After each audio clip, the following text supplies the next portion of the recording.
2020 through 2021, as Dirk mentioned, we lost 2 counters. And in addition, we had the pandemic, of course, which kind of impeded data collection and regular pedestrian activity. So the silver lining there is that we were given the chance to reevaluate and improve our monitoring program. We continued collecting count data with our remaining 2 counters, which are out there currently. So that's on North Carson Street and East William Street. And we chose those 2 locations primarily to establish a baseline data set to kind of be the before picture so that in the future, once we have projects implemented, we'll be able to compare accurately. The chart on packet page 23 shows the count data for the month of May along those corridors. And the main takeaways there, you can kind of see the data summarized in the table below. And the main takeaways there are, one, that there's more pedestrian activity on North Carson than on East William Street. And the second is that we have a significantly higher level of pedestrian activity during the week than on weekends. So what's interesting there is that maybe we have more students and commuters using our sidewalks than for leisure on the weekends. So that's the kind of granular data that we can use in the planning process for these projects to inform the design of the complete project. So moving forward, in order to replace our stolen counter and our malfunctioning counter, and to continue developing and growing the program, we purchased 2 permanent counters and 2 mobile counters. The permanent counters are 3-foot posts that you stick adjacent to the sidewalk, and those can count both bikes and pedestrians. And the mobile counters, they're just strapped to poles and they can be moved flexibly, and those also count both peds and bikes. So on the top of packet page 24, you can see the complete list of counters we have and we're planning to deploy in the near future. And once those are deployed, we'll have complete coverage on all 4 corridors. So the permanent counters will be on our completed projects, so South Carson and downtown Carson. And we'll have the temporary counters on North Carson and East William, and those will collect data for both sides of the street, so north and south side of William and the east and west side of Carson. We'll also have 2 tactical counters, which we can deploy flexibly in locations other than the main corridors, so residential streets, bike paths, multi-use paths, and that's just to get a better sense of what's going on in the city. We can leave the counter out there for a week and just get a pulse of our system. So that's kind of the brief update, and it's just important that as the area continues to grow and expand, that we monitor our investments in active transportation and non-motorized transportation and make sure that those have the desired impact on how residents choose to travel. We'll continue monitoring our bike and ped counters and making sure that they live up to our standards of success. We'll report the baseline data in the upcoming monitoring report and utilize this data to hopefully improve competitiveness and for discretionary grant funding. So with that, happy for any questions. Are there any questions? Can you talk to me a little bit about the placement of the counters? When I see the data that shows me North Carson Street has so much more traffic or pedestrian traffic, and that it's more on the weekdays, can you tell me where that counter is collecting? Because North Carson's kind of a huge street, and I'm trying to get a feel for, is it at a crosswalk location, first of all, right? So it's where you expect the traffic to be generating, pedestrian traffic or bicycle traffic. And is it down at is it at grocery stores? Because I'm trying to kind of get a feel for this versus what you were seeing on the other streets, because we have, depending on where you put it, we have a grocery outlet, and then you have Save Mart. So I'm wondering if the grocery store is drawing that higher intensity. And I'm just wondering if there's a correlation there, first, unless that's not where you put the. Yeah. Go for it. So good question. The North Carson counter is just south of Winnie. So it is outside McDonald's of, area, Subway. McDonald's is at Hot Springs. right. So, McDonald's is at Winnie, and Hot Springs that on one side. Okay, yeah. And so yeah, it's just south of Winnie. Is if you take the Carson and the Winnie intersection, Marquise, correct me if I'm wrong, but I believe it's on the southeast corner. So we kind of have it angled, so people that are using that corner, that intersection, will be counted. Previously, we did have it in a different location, but that's one of the spots where that's where it got stolen. So we moved it to a different spot. Okay. So you've got CVS and McDonald's. I'm just trying to see if we can track what the high motivation is for pedestrian, or is it just simply people with no cars that live in that area? I'm trying to see what's bringing 286 during the weekday. So I'm just assuming it's CVS is right there. I think it's a variety of factors. It's a busy intersection. Yeah. Very. Not only from a vehicle standpoint, but just also from a commercial standpoint. There's the strip mall there. There's quite a bit of commercial. There's some hotels in the vicinity. There is the mobile home park located just to the east of Carson down Winnie, and so I think there's some traffic there. And so I think a combination of all that is a good commercial corridor. There's some auto part shops, the grocery outlet, as you mentioned. It is a high-use area. In the past, we put a rectangular rapid flashing beacon there, and just south, closer to Bath. But it is one of our areas that we are seeing heavier traffic, and I think it's a variety of factors from a commercial standpoint. Versus where is it on William Street? Just east of Solomon. So right outside Port of Subs. For the high school. Southeast corner again. So that's the section of the sidewalk that's about 10 feet in width or so. So it's a wide section. We do see more traffic there because of the high school.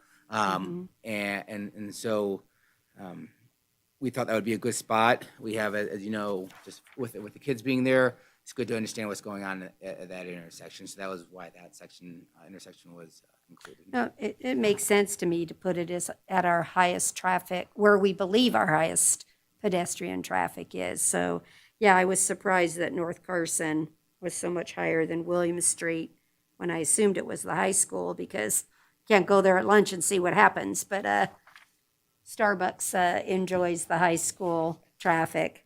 So, okay, thank you. Any other questions? I just have a comment. I found this really interesting, this report, and namely on the bottom of page 23, when it says, in particular, more people tend to walk during the week than on weekends, especially on North Carson Street, suggesting that commuting drives a large portion of pedestrian traffic. And I think that's so important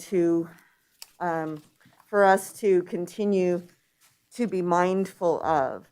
And so it just further highlights the need and my appreciation for the complete streets model. There are folks who don't have vehicles and who really do need a safe way to get around, and to make mobility something that is doable and convenient is, I just think, part of what a community is all about. So thanks. Any other questions? Nope. Thank you, gentlemen. I think at this point, we will push on to 5C.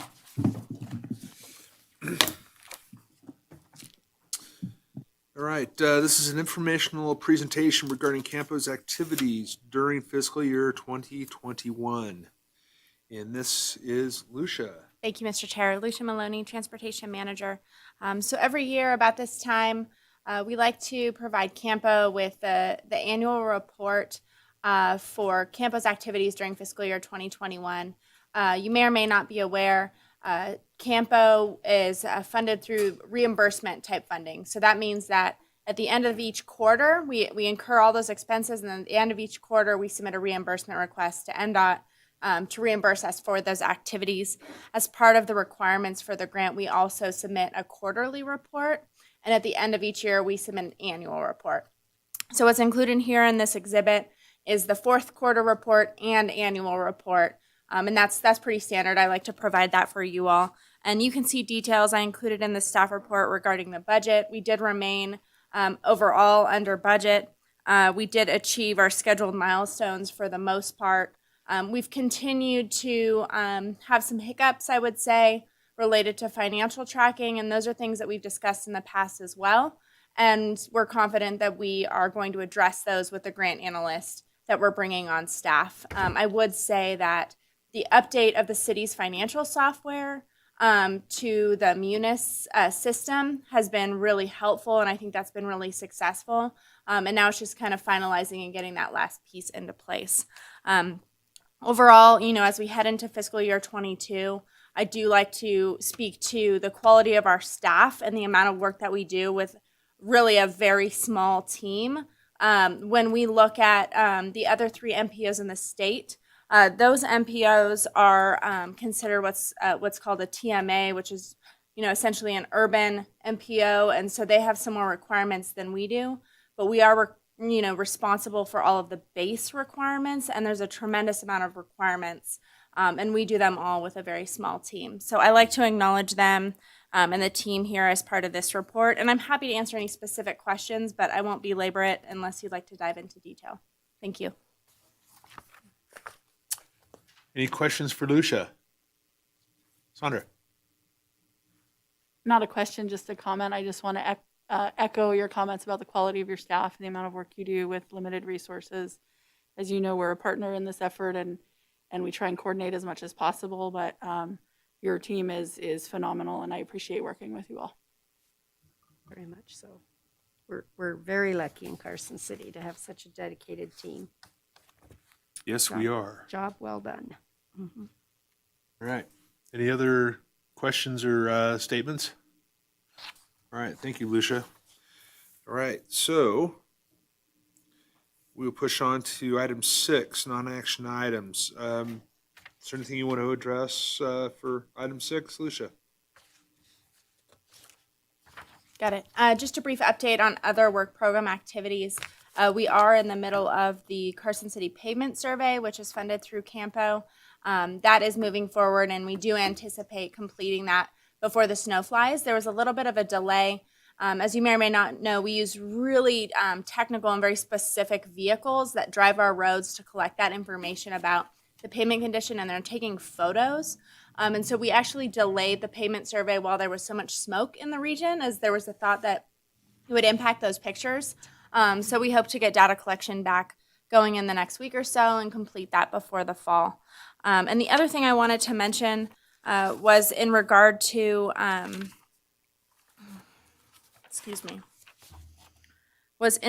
the East William Street feasibility study. Staff are starting to scope that in anticipation of executing the funding agreement that we discussed earlier this evening. And we are looking to stay on schedule with design of the East William Street project in calendar year 2022 and looking to construct that in calendar year 2023. That's an important corridor connecting Carson City East to Dayton and Lyon County, which is of interest to CAMPO. And so we're going to continue to coordinate with our partners there, including NDOT and Lyon County on those. So just wanted to bring that to your attention that that's moving forward as well. Thank you. All right. Thank you. Do we have any closing public comment? There are no callers on the line at this time. Please come on up and hit the button and state your name for the record, please. Hi, my name is Dee Dee Formaster. I'm with the Rural Center for Independent Living and do drop in. And I'm here for two reasons. Number one, we desperately need a bus stop near our new location, which also has advocates to end domestic violence, the sexual assault team, and the Dream Center over in the same area, which is all low-income related, service providers. And so if we could possibly get right now, the closest bus stop's over at Food Max, which is a pretty long walk for someone who has a significant disability. And so I just came to make that request so that you could take a look to see if that is something that is feasible. There is a place for the bus to turn around there. I looked, and so there's plenty of room. And it just would be extremely helpful to the disabled community and the elderly that we serve, and I'm sure also for advocates to end domestic violence and the Dream Center, which provides food supplements for the needy. So my other issue is that I have constant, ongoing problems with the fact that when they did the South Carson Main Street work, they were constantly blocking both sidewalks. And as you know, ADA specifies that if you are blocking one side of the sidewalk, you cannot block the other one. And so they were extremely sloppy. And I was constantly having to stop all the time because people use that corridor to get to a lot of work, from the low-income apartments there. A lot of people worked up in the southern section, and they were constantly blocking both sides of the sidewalk. And so people were going into the streets, which is an extreme concern to me because I don't want anybody to get hit and killed. So I have also seen when you guys do ADA corner cuts, they do all four at once and block both sides of the sidewalk, which is, something that is extremely difficult for people, not only with mobility issues, but people in wheelchairs, moms with just, pushing their kid, trying to stay out of the street. And so I've seen that done more than once. And so I'm just here to make sure that you're aware of ADA and the issues in relation to that, because it is imperative if we are all concentrating on stopping our pedestrians from being ran over and killed, we gotta leave one side or the other of the sidewalks open so that people do not go into the streets. Okay? Safety issue. Acknowledged. Thank Well, you. and Dan Stuckey is here, and I'm sure he's taken that under advisement for future projects. South Carson Street is done at this point, which reminds me, I have a question for you on that. But moving forward, we'll keep that in mind, and that'll be I would hope, be put into the contracts with the contractors doing that work. Yeah, because I was constantly stopping and saying, you can't do this. And they were really nasty to me sometimes, and sometimes they were really nice. And 3/4 of the time, they ignored me. And which was really infuriating because finally I had to call and say, which I want you all to be aware, there is no cap on ADA suits. So I love this community. I have devoted my life to making this community a better place. And the last thing in the world I want to happen is for you to get sued. Okay? Appreciate that. And so that's the end of that comment. But if you could please get back to me and let me know whether or not you can get that bus stop in for me, because it would be extremely helpful to the disabled community. We will get with staff and see if they can look into that. Thanks so much. I appreciate your help. All right. Thank you. Dee Dee, are you meaning Brown Street? Where No, I specifically are you actually am looking for the at stop? 35. You know where ice storage is? Scooby-Doo's, Okay. the brand new domestic violence building that's built right there. The thrift store? I'm like right behind there, next door to ice storage.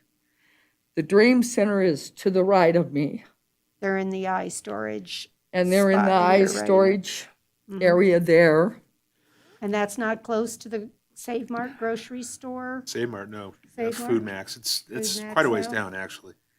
Yeah, I'd say it's about Well, they can half look a it up mile to or see more. how far it is from that, because Yeah. I thought that's why we put that other one for that whole area. I think that it's wonderful that you have it at Food Max, but, you know, it would be helpful if you could just come up a little further and come around that corner onto Fairview, I guess is what that street's called now. Next to Where Slot Betsy's, World. Slot World, and Betsy's. Yeah, that would be extremely helpful, and We'll look at it at RTC. And especially for the folks that are, especially nowadays, we have so many folks that are food insufficient. And the Dream Center does provide a huge service to those folks. And the domestic violence shelter area there puts, has an extreme amount of flow also in there. And so I would just, for all three of us, and also there's a couple of really fun thrift stores near there too. So, but there's a lot of businesses, there's churches in that area. So it'd be extremely helpful to the elderly and the disabled to have a bus stop near there. So, thank you so much. I think Lucia wanted to add something to the discussion. Oh, Ms. Formaster, I appreciate you bringing up the pedestrian concerns on South Carson. It's something that we're aware of, and staff are working on updating the special conditions for future construction projects, so that's in the works. And then with regard to the transit stop, I'm going to put you in contact with Alex Cruz. He's our transit coordinator, and we can get your contact information and follow up with you. That would be great. Thank you so because, much. I do see that, I am so thankful that you guys are considering going up to the area up on Topsy, because that area is extremely important for the elderly also. I do a lot of, okay, get in the car and I'll drive you up there thing. So, thank you so much for your time, and I appreciate all your hard work you put in every single day. Thanks, Dee Dee. God bless y'all. Thank you. All right, do we have any other public comment on the phone? There are no callers on the line at this time. All right, thank you. Campo Board, any comments, questions, thoughts? No? I actually do have a question for Mr. Stuckey. Oh, I'm sorry. Did I miss something? You went to item 7. You're on. Oh, all right. Well, never mind. I'll ask you offline. Ask it in the RTC side. All right, that's fine. So with that, do I have a motion to adjourn? So moved. All right, we're adjourned. We'll be back at 1:15. That's fine. All right, for RTC.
of the RTC to order.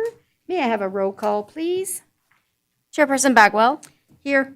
Vice Chair Schutte. Here. Commissioner Dodson. Commissioner McQuarrie. Commissioner Stedfield. There. A quorum is present. Thank you so much. We're going to move on to agenda item number 3 for public comment. Is there any comment on the phone? There are no callers on the line at this time. Do I have any public comment in the audience? No? Then we will move on to agenda item number 4, which is approval of our minutes of August 11th. Do I have any corrections? Seeing none, I'll accept a motion, please. I move to approve the minutes of August 11, 2021. May I have a second? Second. Motion is second for approval of the minutes of August 11th, 2021. All those in favor, please say aye.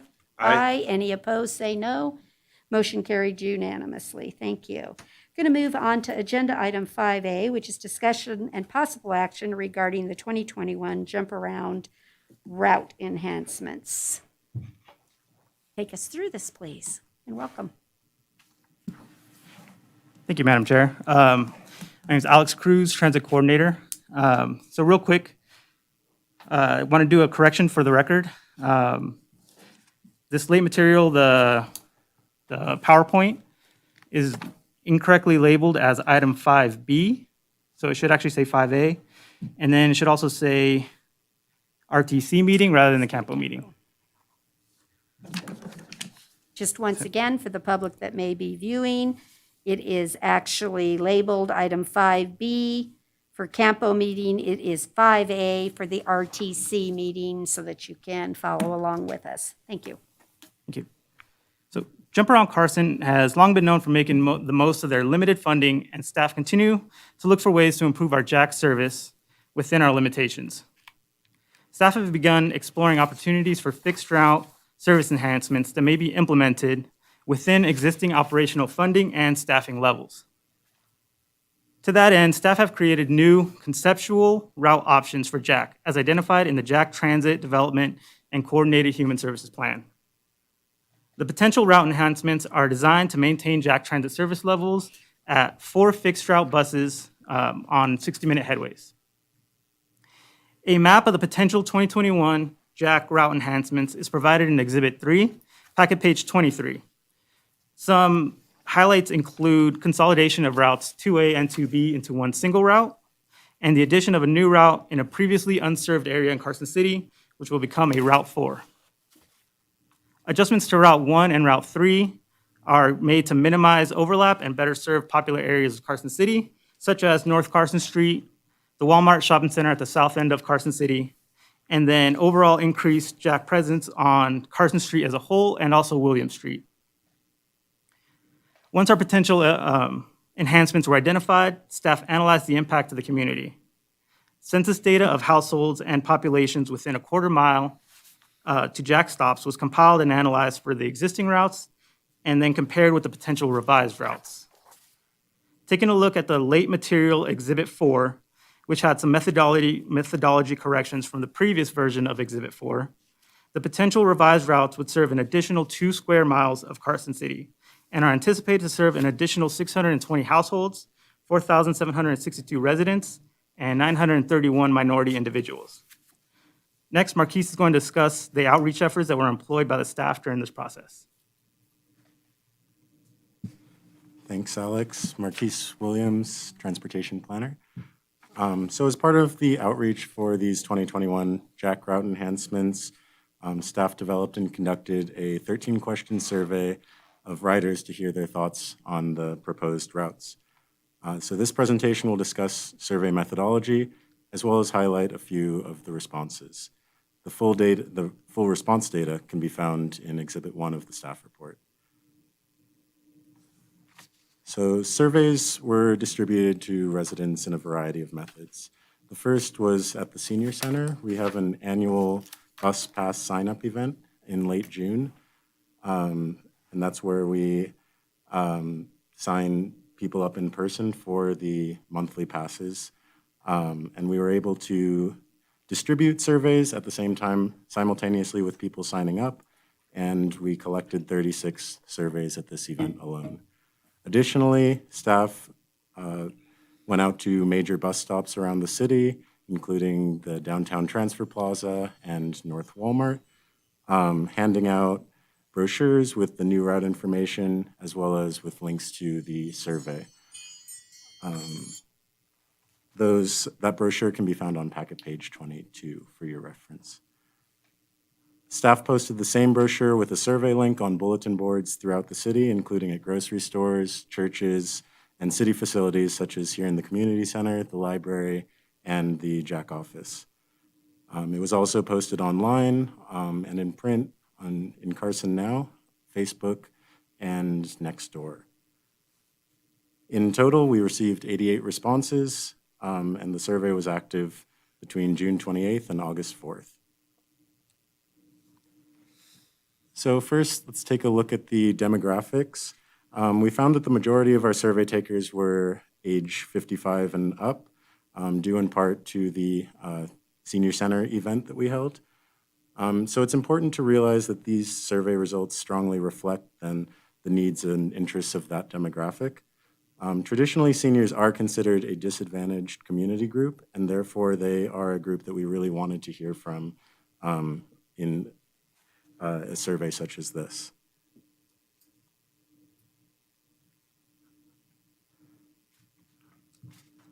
So we also wanted to understand why people take transit trips. And as you can see on this slide, it's really a variety of purposes. There's no one strong outlier here for transit ridership. It's split pretty evenly between work and school, medical appointments, leisure, and shopping trips. It's important to realize that that there's no one silver bullet to plan a perfect transit route to serve all of these purposes. This slide shows the level of satisfaction. We asked how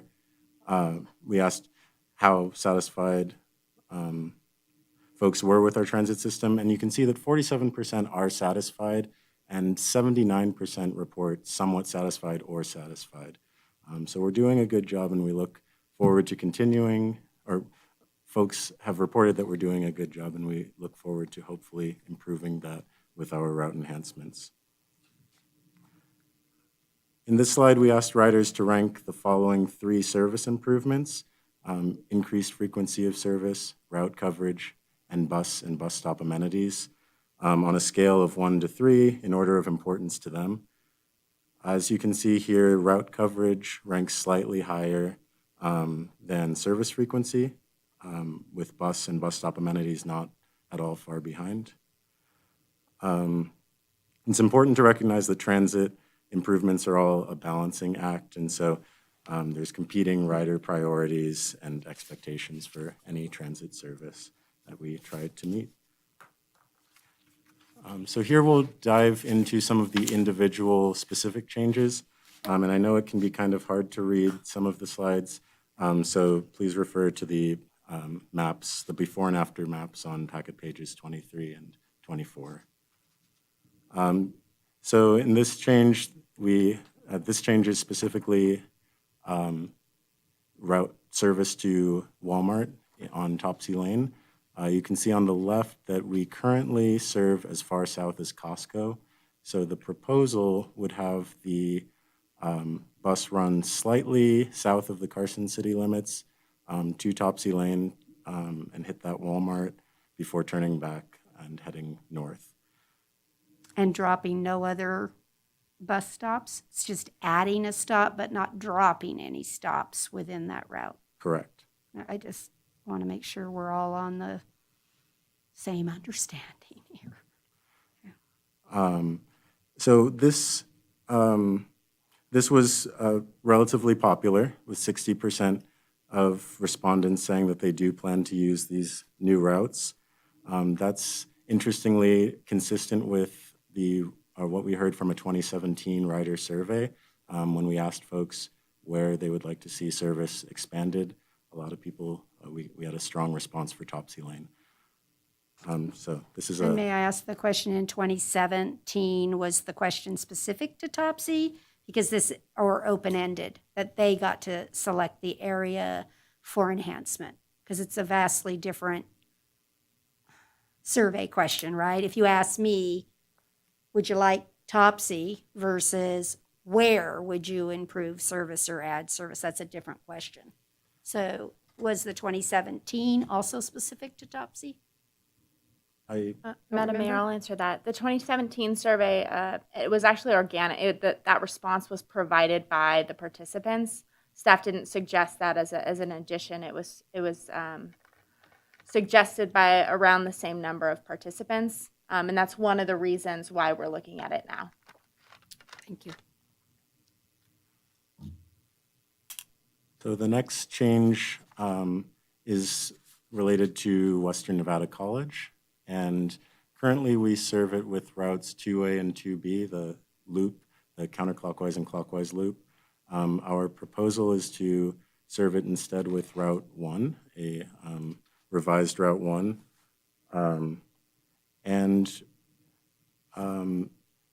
We still had a pretty strong response that this would make trips easier for folks. Respondents are largely either in support or unaffected by this change, with only 16% reporting that it would make their trips more difficult. So we saw this as a win as well. I think it's important to point out that we're really trying to build consensus with the community as we go about making these changes. So we don't want to plan in a vacuum, but it's important to see that we are getting positive responses. For this one especially, please refer to your packet page 23 and 24.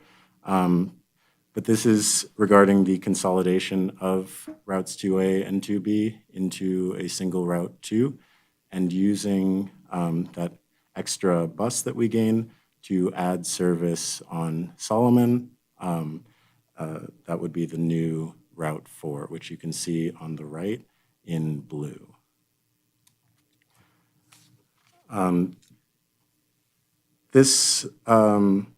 We see the same level of support here, the 47% response saying that it would make their trips easier. But there's also a noticeable number of responses in the more difficult category. And this is kind of one of those trade-offs that I was discussing earlier. Because routes 2A and 2B provide that redundant service, this proposal ends that, which is why we might see that increase.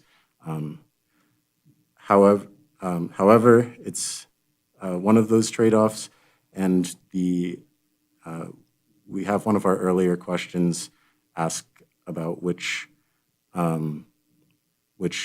qualities are more important or most important to riders, and route coverage or city coverage pulls slightly higher than frequency. So we do still think of this as a strong change. Can you just flip back to that slide? Because I didn't see it as, was it appreciable?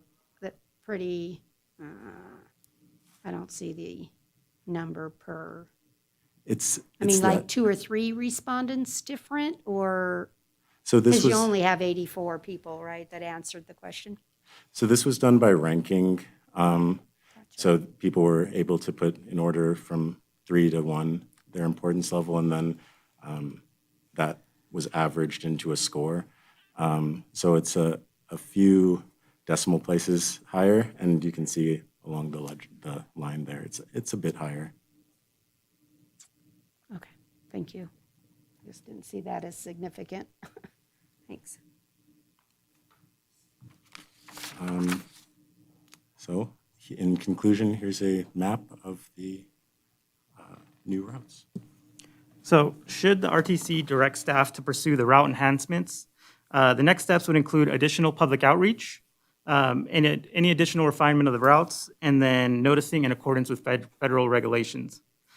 Staff does not anticipate any operational costs to increase as a result of the potential enhancements, but there are some potential capital costs for installation of signage and making sure our stops are ADA compliant.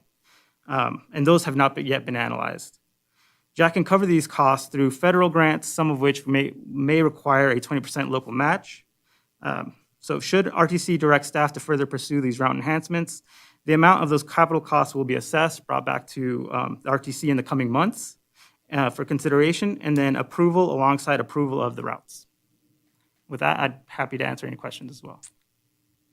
Do you have questions? Greg?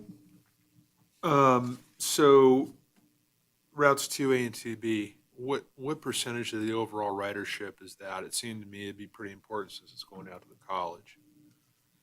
As far as like overall ridership, I don't have the exact number, but it does, because they're considered two separate routes, they end up making up something like, I believe, 40 to 50% of rides.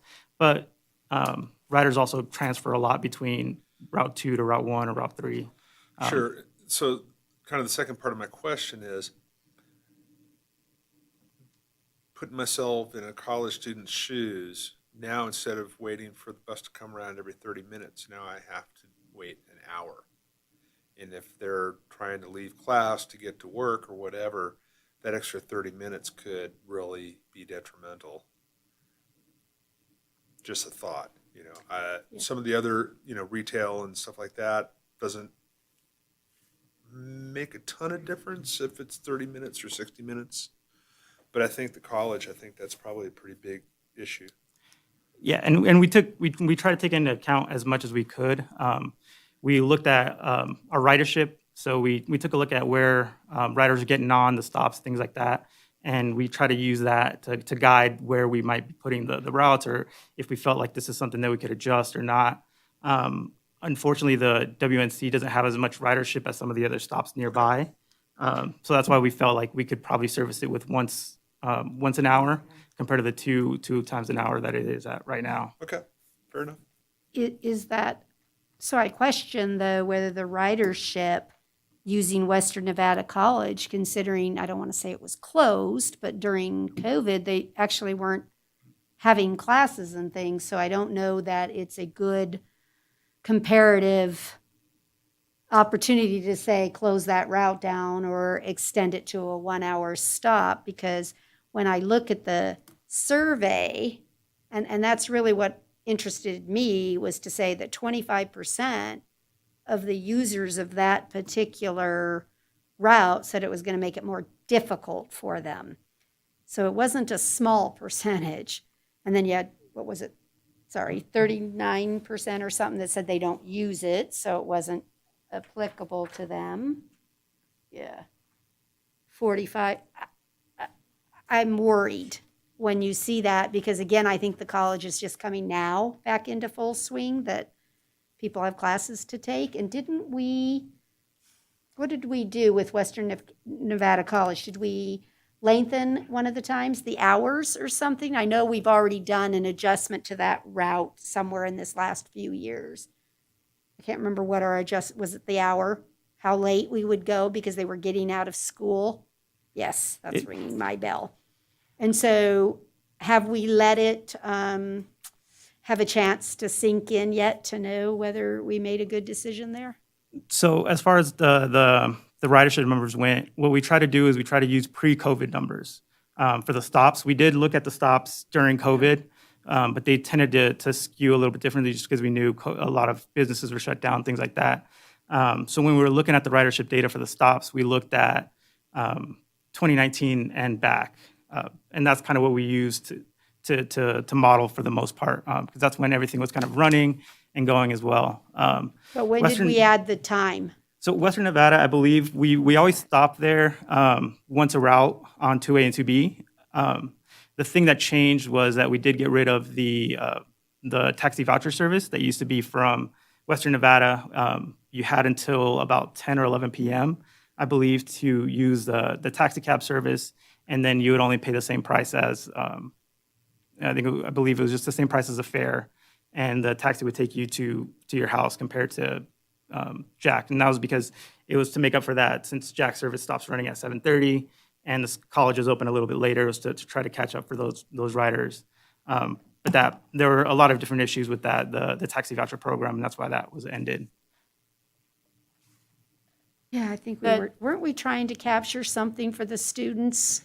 A lot of the comments are correct. Something's ringing my bell. Yeah, Sorry. what's ringing your bell is initially that there was an added hour to the routes to serve the college at the late night hours.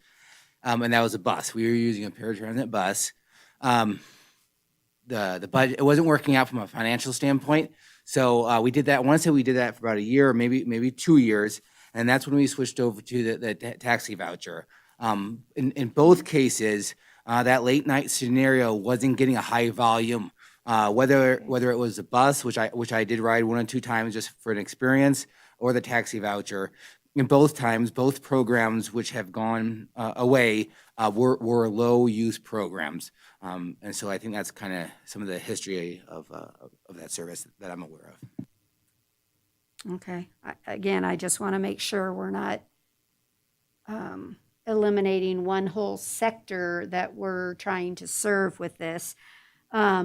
Let's talk about adding the location for Walmart.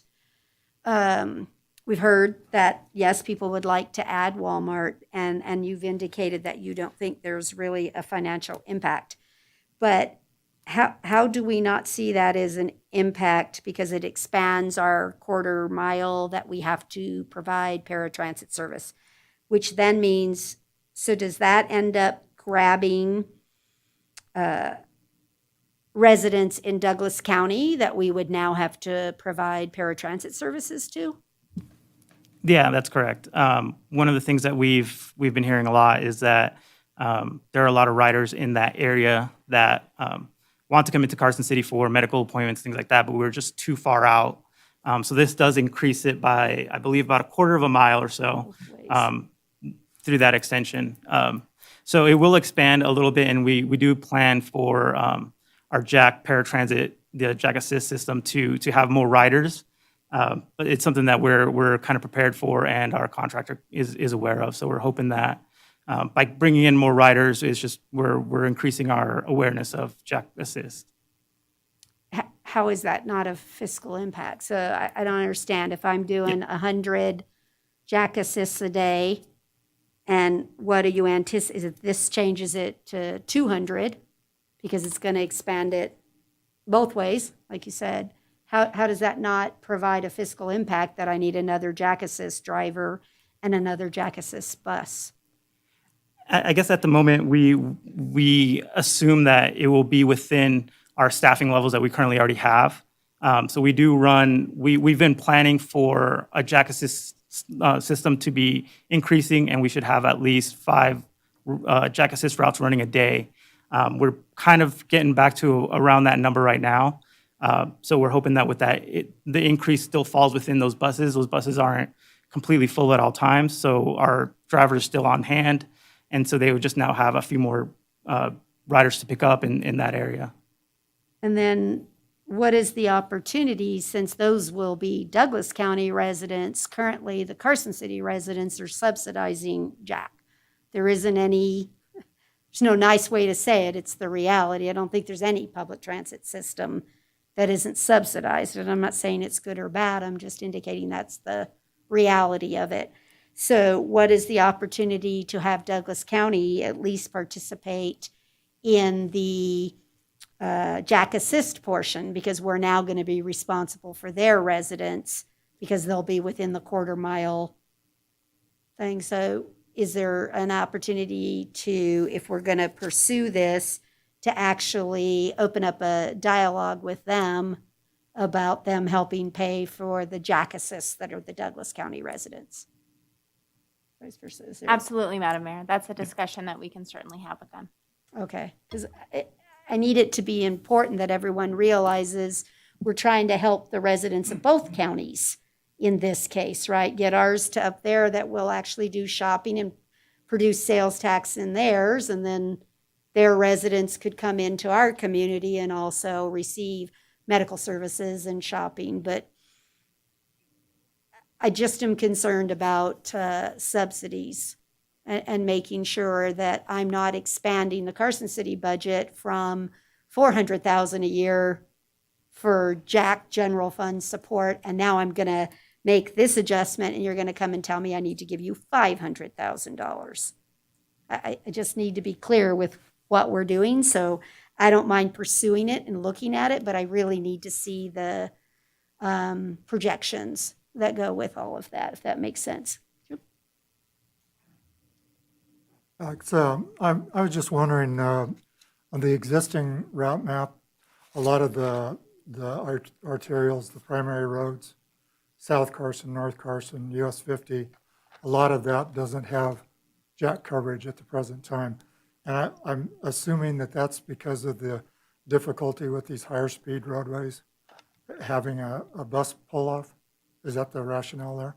I think when Jack first started, the goal was to get as much coverage in the residential areas as possible for the folks that were transit dependent.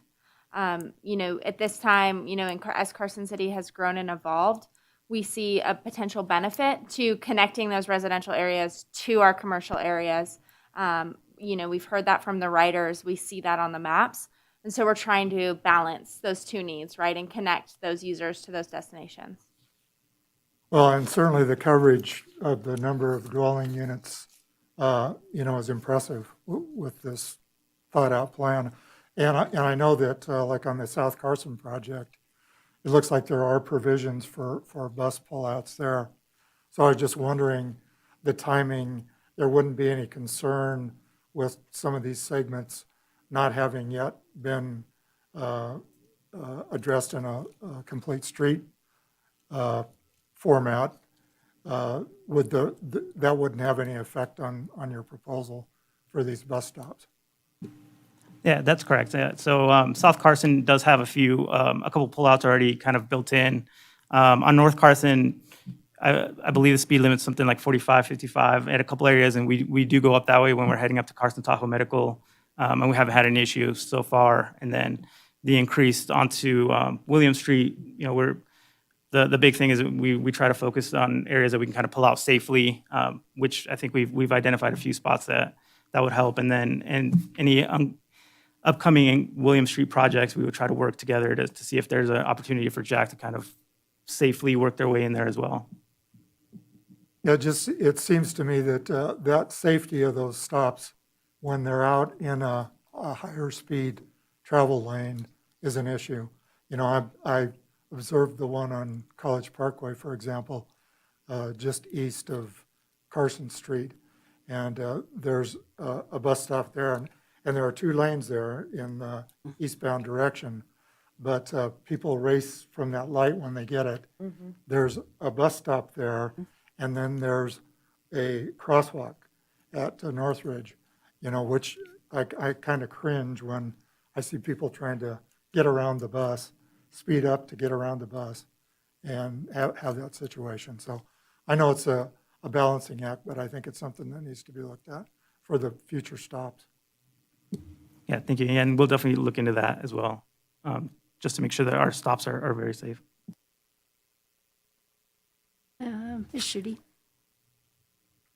On Route 4, how it covers South Solomon, during the surveys, was that an area that people expressed an interest in using the bus system? So the Solomon corridor was added because of our Jack coordinated, the Track Transit Development and Coordinated Human Services Plan. It was included in that plan probably a couple years ago. And then, so when we built the survey, we built it knowing that we would want to go down that direction, just because that was identified as an area that it would increase our coverage for Jack Assist and also add all those households. So then when we added it to our outreach, it seemed like it was a popular corridor, but it was built off of the plan. Okay, great, thank you. Mm-hmm. And then earlier we had public testimony that requested that we look at the Brown Street area, ice storage component. And so I think we should certainly look at it and determine whether or not the existing bus stop is in the right place, it should be moved, or another one should be added, but I think we should try to, if at all possible, address the request. And I'm not doubting any of the work done by the survey, but again, when you ask specific questions, that's the question you get answered. right? It's not open-ended enough to say, should I move any bus stop, or should I, what would be wonderful for you, the current Jack bus rider, to change, and then who we're not able to get to is someone that's not currently riding the Jack bus, and why aren't you? So do you live in an area that if the bus stop was here, then I would use the Jack bus? So it's a little bit difficult. Again, you did a great job. There's no magic way to get people to answer surveys, but I'm always interested in why isn't it being utilized more? Because it's a huge expense for the city, and I'm not recommending eliminating it, but it's very costly per rider what we're providing in that. So I just ask you to be very careful that we don't extend the cost of it, that we keep it within our standard subsidy. This is the right word I'm trying to go for here. Anybody else have any Well, and questions? if I'm reading this right, I see that there is, for Route 2, some changes are being proposed to provide a few more stops and a larger area of coverage. That's correct. So what we ended up doing is Route 1 ends up taking part of Route 2, that the west side going up to WNC. So that gets taken off of the Route 2, and now Route 2 can go up Carson Street. So there's a lot more new stops going in on Carson Street. So Route 2 gets to kind of increase that Carson Street coverage. As well as near Empire Elementary. Yeah, and so another big change is that we get to go down William Street. So a perfect example is coming down from Airport. You get to go down William Street, and then now we're in front of like the Food Max, Right. the thrift store right there, and then we will be turning right on Fairview, so right by Slot World. And coming up actually over to the Jack offices, which right now we currently don't have a stop there as well. So it's a little difficult if somebody wanted to come to our Jack offices, they'd have to walk a few blocks. So this would kind of bring people a lot closer. And then on the way back into the transfer station, we'd go down Williams again. So there's a lot more coverage going in that direction as well. So by the Starbucks, by the high school, things like that, by Mills Park. So we may already be you're saying there would be adding, this is hard to tell, but that we would be adding a bus stop at maybe just what Ms. Formaster was requesting? That's correct. We should be very close as far as the area goes. There's one proposed stop on right by Slot World on the corner on Fairview, and then there's a couple proposed stops on Williams, right by the Food Max and the car sales area right there, and then I believe a little bit further up, closer to the Second Wind thrift store. Yeah, it seems to, going down Fairview, it adds all of that as well, which is great. Does anybody else have any comments? So this is an open item for a discussion on one. We can indicate that we would like them to pursue the route enhancements, including a discussion with Douglas County, whether or not a Walmart location would be conducive for them, and if they wanted to participate in the Jack Assist is what I'm really concerned about, because that's the legal obligation that then would beset us for adding that stop. One, to just double check Ms. Formaster's earlier request that we're going to be able to cover the area. It sounds like we're close, but that we take a really hard, good look at that. That we get a good financial plan to ensure that we're not expanding the Carson City taxpayers' base that they have to contribute for subsidy.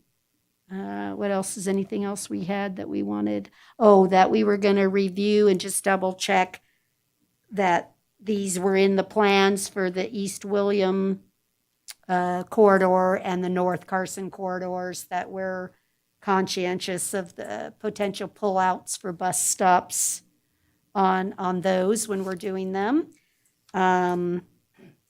What else? Trying to get on the record all the things that we wanted staff to look at. Oh, and one other for me, would you please directly speak with the college on the proposal for WNC? I want to make sure there's no surprises, and anyway, just to double check that we're not going to make it harder for students to go to school, because that's certainly not our intent.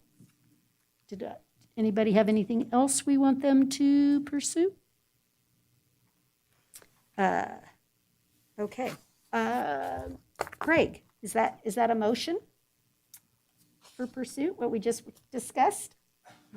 On the record? You can just say per the record. For the record. There you go. Do we have a I second? second. I have a motion and a second to allow the staff to pursue the route enhancements suggested with the items discussed on the record. All those in favor, please say aye. Aye. Any opposed? No one's opposed. Thank you very much for your hard work. Yes.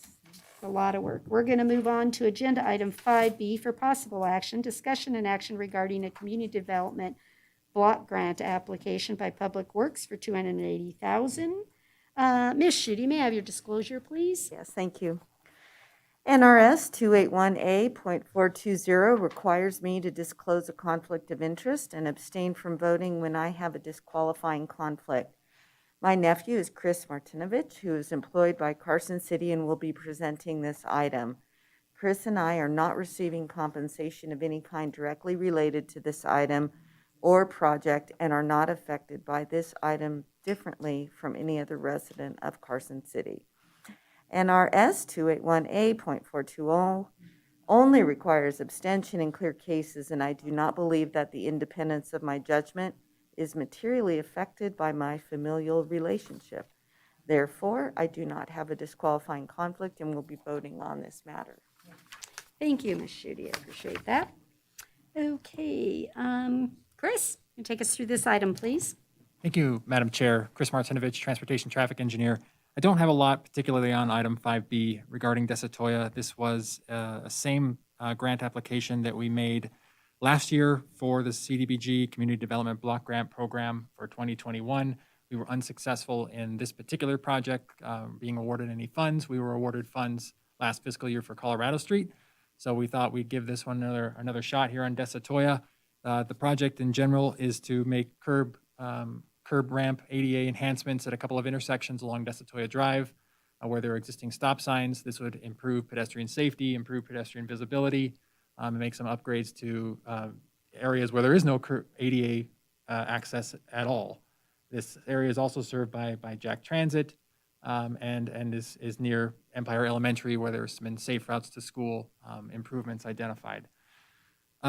With that, I'm happy to answer any other questions, but we would be moving forward with the application following your direction. That's it. Thank you. Do you have any questions? So maybe just a general comment. In the grant application, do you have any rationale for why they did not fund it? Is it just the total dollars that were available and you were already getting a project? My understanding was since Colorado had already been awarded a grant a couple of years prior, I did a second grant last year, and so this was probably a little bit, they were probably at their limits of funding for the last fiscal year, CDBG, and so this project just didn't have the available funding to be funded at that time. And then in this project, has it been noted, I'm sure you have in the grant application, that, this is where we'll be adding the couple of hundred apartments there on Bud-Eye Way We for can the certainly, low-income housing? I just want to make sure that that's known I will certainly to add that. them, Yep. that this is the area that we're enhancing Okay. a HUD-eligible census tract Okay. for that direct service. And so I just think it's imperative that they recognize you're going to have a whole additional service component here. Yes, excellent they are point, and I are will aware of include that. that in the application. Thank you. Okay, does anybody else have any comments, questions? Okay, I'll accept a motion, please. I move to approve the submission of the grant application as presented to include information about the new development that is planned. A second? I have a motion and a second for submission of the grant application as presented, including information on the new project on Buckeye Way. All of those in favor, please say aye. Aye. Aye. Any opposed? Motion carried unanimously. Thank you. We're going to move on to agenda item 5C, which is informational only on our fiscal 2021 transportation activities. Lucia, are you going to take us through this item? Yes, thank you, Madam Mayor. Lucia Maloney, Transportation Manager. So every year I provide an annual report right around this time for RTC transportation activities for the fiscal year that ended June 30th. So this is the report on fiscal year 2021 activities for RTC. Just as some background is included in the staff report, there's 6 full-time employees here that work on RTC activities. There is a summary of funding information. What's new in the last couple of years is developer contributions for transportation projects, both with pro rata contributions to specifically identified infrastructure projects that are planned and yet unfunded, as well as for a new sort of concept that's been rolled out related to developer contributions for future maintenance of new roads that are dedicated to the city. So there's a summary in there on that. There's also information on grant applications, and I like to provide these statistics because I think it gives credence to the good work of our staff and the helpful partnership with the Regional Transportation Commission members and the Board of Supervisors. Between 2017 and 2021, we've used less than $8 million in limited local tax dollars, primarily fuel tax revenue, and leverage that using competitive state and federal funding to complete over $41.5 million in transportation That's projects. amazing. And so that's huge, and that, again, is a testament to the good work of the staff and the diligence of the board to help support those initiatives. So that's in here, and some very detailed information on specific grant applications that were submitted and successful in this last fiscal year. Moving down through the staff report, there's a map, and this is sort of a standard that we include of transportation projects that were on the board in fiscal year 2021, if you will. So these are all of the projects shown in the map that were provided in the project status reports during fiscal year 2021. And I think this map is important because although we prioritize our limited local funds with the pavement management plan performance districts, I think it's really important to show that we're doing projects all over town and we're doing projects of all types for all modes. And so hopefully that comes out in that exhibit. Moving down, we always include an annual pavement condition report.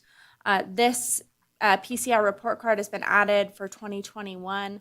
The data here shown for 2018 through 2021 is data from 2019 to 2021 is forecast data using the last pavement survey that Carson City completed in 2019, right? So once the actual survey data goes in, the paver software is forecasting the degradation of those roads. So that's this data. We're completing, as you know, the Carson City pavement survey for 2021 now. So when you get the 2022 data, it'll have that updated survey data. So that's just something that's baked in. But the takeaway here is that citywide, from 2015 to 2021, our roads have degraded 17% overall. I also included a note in here that Dirk pointed out when he was analyzing the data, is we're to the point in the deterioration curve of our roads where they're deteriorating at a faster rate. And so I think that's important to know and for folks to understand, and we can speak more to it if you have specific questions. And then finally, at the tail end of the staff report, over the past couple of years, we've developed some policies and we've also brought on a traffic engineer. And so staff's capacity to complete traffic-specific studies in-house has increased. And so there's some information on speed studies and stop warrant studies that were completed this past year. And we're happy to answer questions about that as well. And with that, I'll take any questions. Thank you. Anyone have any questions? So I just have one in general on the stop warrant studies. Center Drive and Racetrack Road, the Topsy Lane, prior times, this was not recommended for a stop sign, and now I see that it is recommended for a stop sign. And so what changed to make it a recommended to yes? And I know it's in Douglas County, don't get me wrong, but what changed on the warrant? Because I know we've looked at it several times because we get a lot of complaints about that area. So this particular stop warrant analysis at the intersection of Racetrack Road, Topsy Lane, and Center Drive was completed by the development project for Schultz Ranch as a condition of approval. That project identified and recounted traffic in the area, and so the traffic had increased somewhat in that location to get closer to those thresholds requiring a stop sign. In addition, they did a site study, and they realized that there were some additional site challenges with construction of new fencing and new guardrail associated with the development project. And those items have together combined to necessitate and warrant the stop sign placement at that intersection. Okay. So it's changes that they've made as they've There's expanded been out. changes in the area. Yeah. Okay. And so when you say we've transmitted it to Douglas County, so now it's up to them to determine whether they're going to make it the four-way stop. Correct. The stop warrant analysis was provided to Douglas County. Okay. All right. Thank you. Well, I hope they do it because it's dangerous out. It's a, yeah, you can't see. Yeah, you really can't see. I think I've been beating that drum ever since I've been on RTC. Yeah.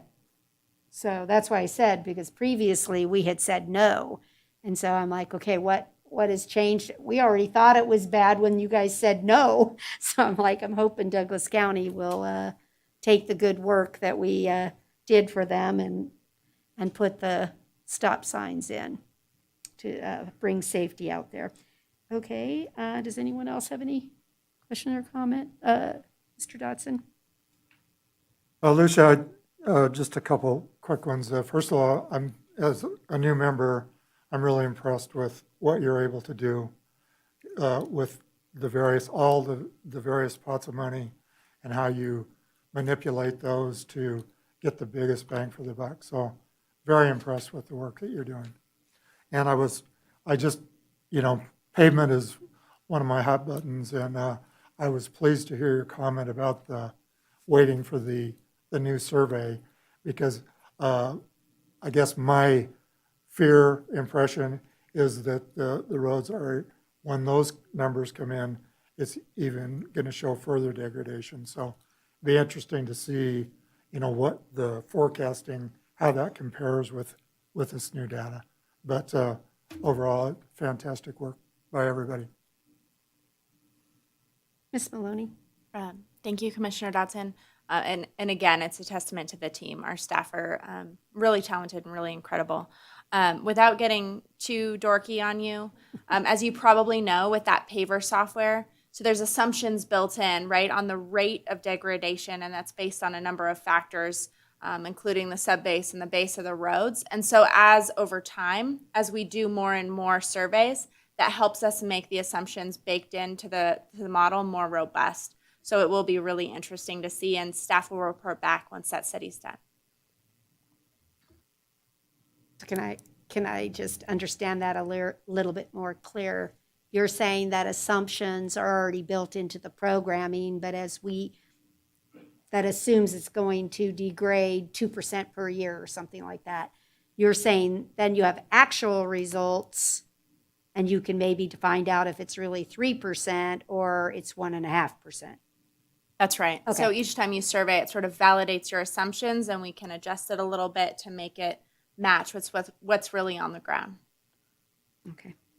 And I think that's an important point because certainly as we try and speak to the public and to talk about pavement management. I think it's imperative that we all understand what it means and that we're all talking the same language with the public.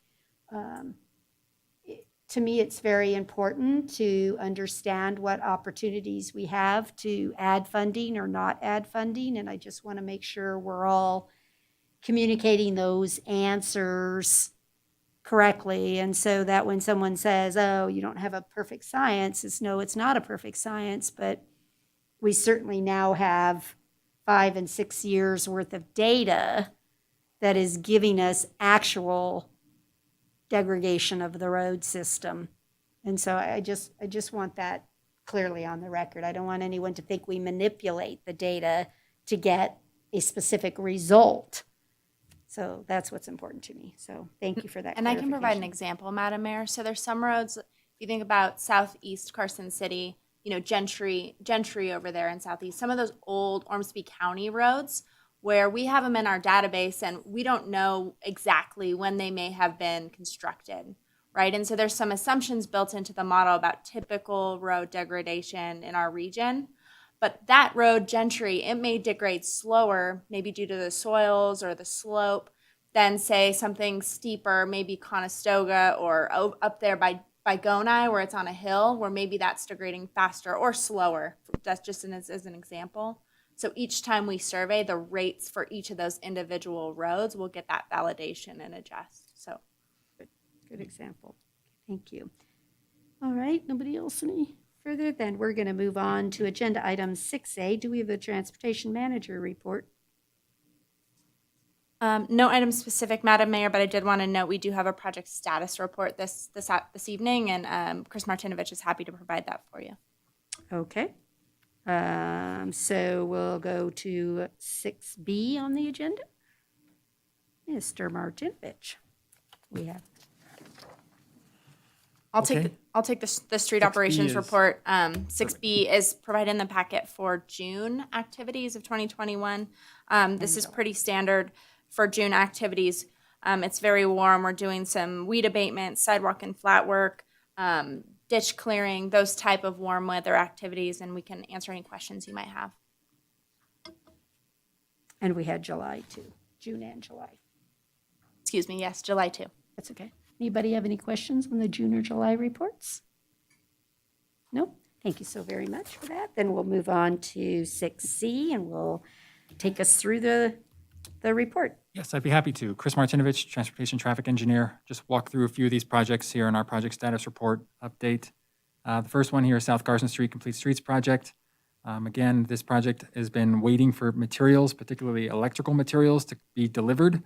We have received those, and so they're finally completing some of those miscellaneous items. You may have seen that in the last couple of weeks at the intersection of Fairview and Clearview with some work going on down there. So do we expect that we're going to be like right on the budget or slightly under? I'm not exactly sure, but I believe, talking with our construction manager, that we're going to be pretty much on the budget. Whew. That was a big one. It's a big one to get right. Okay, thank you. The next project is the freeway multi-use path to Edmonds. So this is the extension of the multi-use path from Colorado down to the Edmonds Sports Complex. 90% plans were delivered to NDOT. We reviewed them internally. Project is generally still on schedule for summer of 2022, although we have run into a little bit of a right-of-way hiccup that we're working through with NDOT and the BLM. So when we get that resolved, we'll continue to press forward on that. I think it's just a form we have to fill out, so it's not a huge deal. Kings Canyon Trailhead project, the flat project, we spoke about it a number of times at this meeting. Construction is well underway. The majority of the grading of the parking area has been completed. They're working on the upper box culvert crossing now at the Upper Creek crossing. That should be done in the next couple of weeks. The parking area is very impressive. It looks very good up there, and they're going to start working on driveways in the road here in the next couple of weeks as well. And so we're still on target for completion near the end of October, early November on this project. I did have a call from a concerned resident up there to, again, be as cautious or conscientious as you can be about their parking driveways. Yep. Because their houses are not right near their driveways. They have really long distance. So just as a reminder, it's not like they're gonna carry their groceries quite a ways if you block off their driveway. So anything you can do to be mindful of the residents' need, I'd appreciate Yes, it. definitely. When the contractor has a notice they plan to issue right before they start work to coordinate directly with each resident when they're working on their individual driveways. So there's a lot of coordination occurring with that. Thank you. Yep. Next project is the Roop Street Rehabilitation Project. This project is the design phase. Far West Engineering is doing the design. We're expecting 50% design here pretty soon, and then we'll construct next summer as well. Northwest Drive Pavement Reconstruction Project. This project just completed, I want to say yesterday. There was some days because of the smoke that they weren't able to do some striping and get out there the last couple of weeks, but they finished everything up as of yesterday.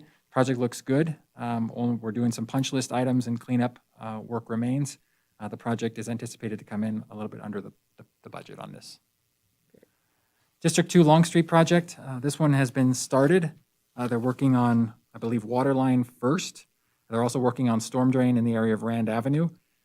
There's a lot of utility coordination going on with this project, and there's a lot of stuff moving around out there. So it's sort of complicated to get all the utilities in the ground, but progress is progressing, and it's coming together out there.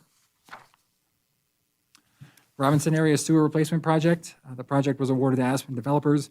Construction is anticipated to begin here near the end of the month, and it's going to continue into the spring, particularly with the paving of some of the streets in that area. But it's primarily a sewer project, as we've talked about in the past. And again, we're looking to start that here near the end of this month, early October. Colorado Street CDBG project. We've reached the 60% design plans. Those plans have gone to NDOT for their review, incorporating our past comments from presentations at this board. We're starting to update the design to 90% and anticipate completion of the 90% plans near the end of October, in which case we'll submit to NDOT again and then finish the plans and award sometime in the spring of 2022.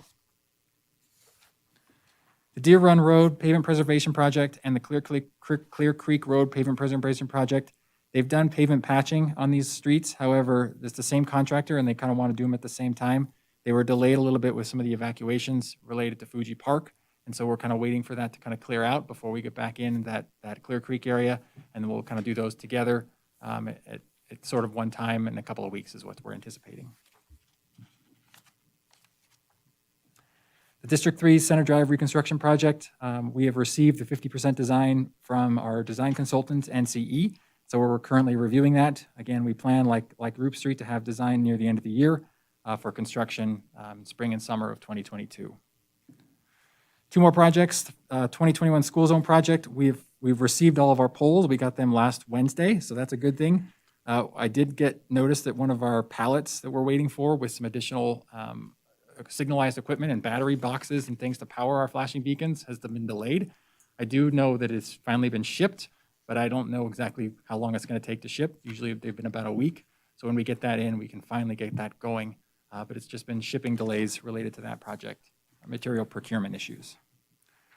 Lastly, our District 3 East 5th Street project. We have executed a local public agency agreement with NDOT for surface transportation block grant funding. We're starting on survey. They're doing geotechnical analysis to determine what kind of pavement section we're going to build out there. And so that project is underway. We're anticipating 30% here near the end of 2021, early 2022.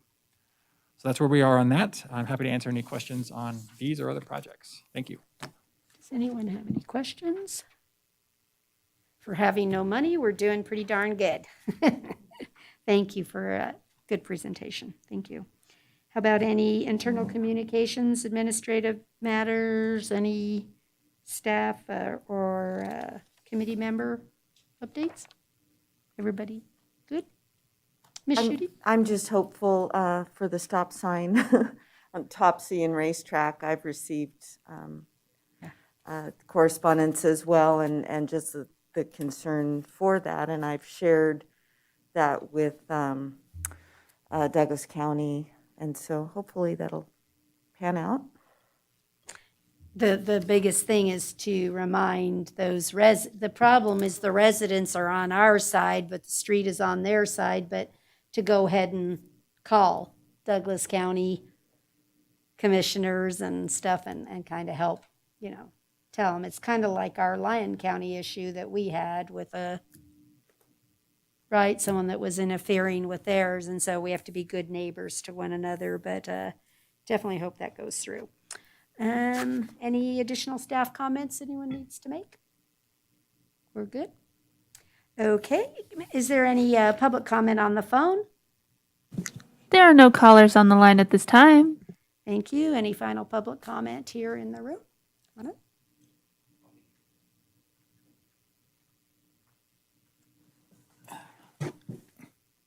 You're on. Thank you, Madam Mayor. My name is Mike Jacobs. I am the general manager for Jump Around Carson and Jack Assist that's contracted with First Transit. I'm here, really, I just wanted to throw a couple of things out.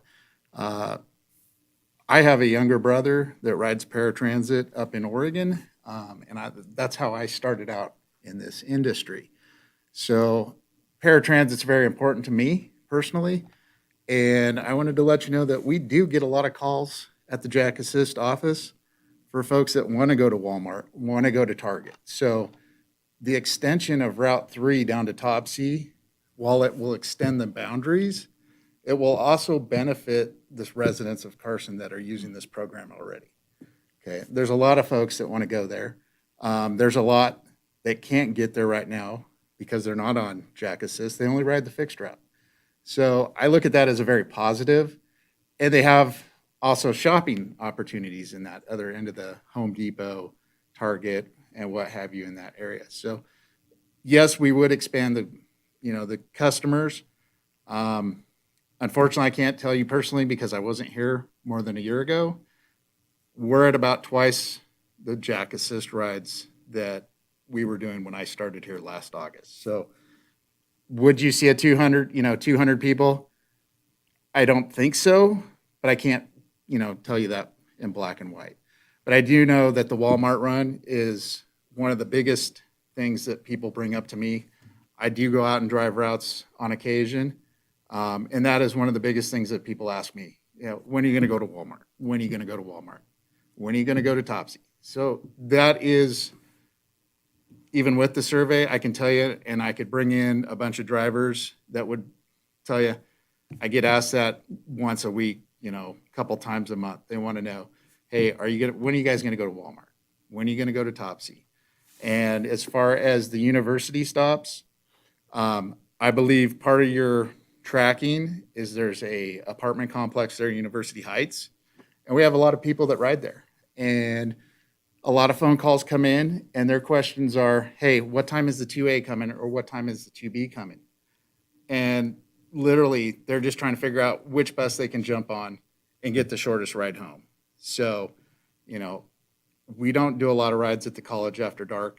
5:30, at that loop, that is about the last time we pick anybody up or drop anybody off at the college these days. Do I have anything concrete in front of me? No, not right now, I don't. But we do count the rides, and for the most part, on a daily basis, the 2A, the 2B, and the 1 all have a very consistent number of rides, 60, 70 per morning shift, maybe up into the 80s in the evenings. The Route 3, that one, we hit 100 plus riders, a couple days here and there, depending on the COVID and the amount of, commerce going on. But I just wanted to throw that out there and let you know, we do get a lot of calls for those areas, and it is a big concern, and the Jack Assist folks would really like to see some of that area extended, that ride. I just want to ask one question, if Sure. you know the answer, because you indicate that it's the Walmart that's driving the request. Is it not easily accessible or time-wise to use the Walmart in Carson? So it's not like Walmart isn't, is it not There's more accessible? things down there. Okay. There's a bunch of stores down there. Personally, from what I've experienced, is people say, when are you going to Topsy? When are you going to Walmart area through there? When are you going to put the stop there? The closest stop is Fuji Park, Right, which means you have to walk the backside. of around there. either side and up the hill. And it's the same thing with folks that are riding Jack Assist that need to go to a doctor's appointment. They're behind Target. I get a couple calls. Hey, can you get me to the doctor? That, no, I'm sorry, we can't go that far. It's out of the boundary. And, you know, to tell somebody that's in a wheelchair or a walker, disabled, that, hey, you have to figure out how to get that last 3/4 of a mile, that, you know, that does So if we make it difficult. extend to Walmart, that's not getting them Target. The paratransit side would, it's Paratransit. 3/4 of a mile, and it would go to the Home Depot parking lot. Give or take a few hundred yards, probably. Okay, thank you. Is anybody else? Okay, thank you so Thank you. much. Great. Mr. Stuckey. Hi, good evening. Dan Stuckey, Deputy Public Works Director. I wanted to keep Mike up here because I wanted to explain to RTC the events with the Calder Fire evacuees last week and how First Transit stepped up to help with that. We were facing a situation, a lot of the El Dorado evacuees came and were dropped off in various ways without modes of transportation at the Carson City shelter sites. And so Carson City, we formed kind of a soft emergency operations team trying to figure out logistics and how to plan, obviously, for a number of things. But one of them was to transport these evacuees from the Carson City shelters to where the Reno Convention Center and some of those shelters up there that were geared and set up for these California evacuees. So we were trying to figure out logistically how that would work. And scrambling around, we called Mike, who was already prepared for this call solution. I talked to Mike, and he got his team up and running right away. They ran 3 buses, including Mike himself driving a bus, and then 2 of his other drivers out there who had already been on their transit routes for the entire day. And they made 8 to 10 trips throughout the night. He finished up around, 10 or 10:30 is when he called me. Okay. But made a number of trips, took about, 70 to 80 evacuees up there. And I know, obviously, they were stressed in stressful times. I know they were appreciative of the efforts. And I just want to acknowledge just the great customer service and response by him and his team for that, and how appreciative we are at Carson City for that. So thanks for stepping up, Mike. Appreciate it. Yes, thank you so very much. Tough situation, tough on all our resources, and thank you for being a community partner in that. Thank you. Absolutely. And I would like to add with the Douglas County, I came from a location that worked with 3 counties, and we coordinated all the transit for 3 local counties. So it can be done. It just needs a little bit of, Right, goodwill and leadership, and, some people at the top maybe going back and forth and saying, hey, we have people that need to get into, your area. You have people that need to get into our area. How can we make this work for the betterment of folks that otherwise they're not going to get out of their house? Right. And that's Right. that's the bottom line on this. So Thank you you. so very much. Thank you for bringing that to our attention, Mr. Stuckey. Do I have any further public comment? Okay. Seeing none, if there's no objection, we are adjourned. Thank you for a great meeting, everyone.